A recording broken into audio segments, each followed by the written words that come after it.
রামেশা। এ ব্যাপারে আপনারা কম বেশি সবাই জানেন। কম বেশি না, সবাই জানেন। ওকে নিয়ে কথা বলার মতো ভাষা আসলে আমার কাছে নেই। মাত্র 7 বছরের একটা বাচ্চা, সে দুনিয়াদারি কি বা বোঝে? কিছুই বোঝে না।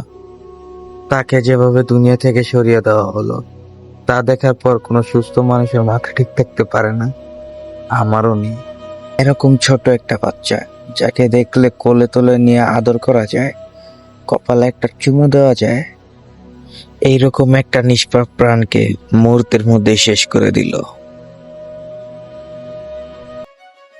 আর এই মাদারচোদের সাহসটা কত, চিন্তা করছো? একটা বাচ্চাকে মেরে ফেলে সে কিভাবে বাইচা থাকে? মানুষের বেশে ঘুরে বেড়ানো এইরকম নরপশুদের জন্যই আজ সমাজটা জাহান্নাম হয়ে গেছে। মুখে তাদের ভদ্রতার বুলি, পকেটে রাখে পাপের ঝুলি, দিনের আলোয় সাধুর বেশ, একা পেলেই জীবন শেষ। আইনের জালে আটকা পড়ে এখন কেমন কাচুমুচু করে।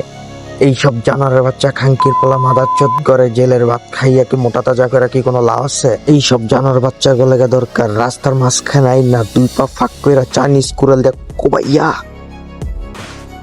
কি দোষ ছিল মেয়েটার? বাংলাদেশে জন্মগ্রহণ করা? হ্যাঁ, বাংলাদেশে জন্মগ্রহণ করাই প্রত্যেকটা মানুষের জীবনে সব থেকে বড় ভুল। শহীদ শরীফ ওসমান হাদি, সে বাংলাদেশে জন্মগ্রহণ করেছিল। সে বাংলাদেশের জন্য কি না করতে চেয়েছিল, সে তাকে মেরে ফেলা হলো। বিচার করতে পেরেছিলেন? পারেননি, পারবেনও না।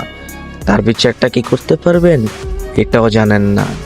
একটা মানুষ কতটা কষ্ট নিয়ে বলতে পারে যে আপনারা আমার মেয়ের বিচার করতে পারবেন না, আমি হাতে কলমে লিখে দিতে পারবো?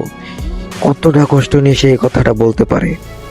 এই পুরো বাংলাদেশের মানুষ ক্যামেরার সামনে এসে বড় বড় কথা বলা খুবই সহজ, কিন্তু যে মায়ের কোল খালি হয়েছে, যে বাবার বুক খালি হয়েছে, শুধু তাদের আর্তনাদটা কেউ বুঝতে পারবে না।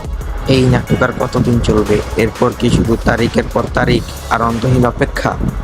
আমরা আর কোনো কাগজের বিচার চাই না, আমরা আর কোনো কালকে ফোন দেখতে চাই না। এই পিশাচদের বিচার চাই, যা দেখে সমাজ বদলাবে, অপরাধীদের মনে ভয় ফিল। তা না হলে এই পুরো দেশের বিচার ব্যবস্থাটা একটা তামাশা হয়ে থাকে, আর কিছুই না। আজ পুরো দেশ তাকিয়ে আছে, দেখি আমাদের আইন কতটা শক্ত আর আমাদের বিচার ব্যবস্থা কতটা স্বাধীন।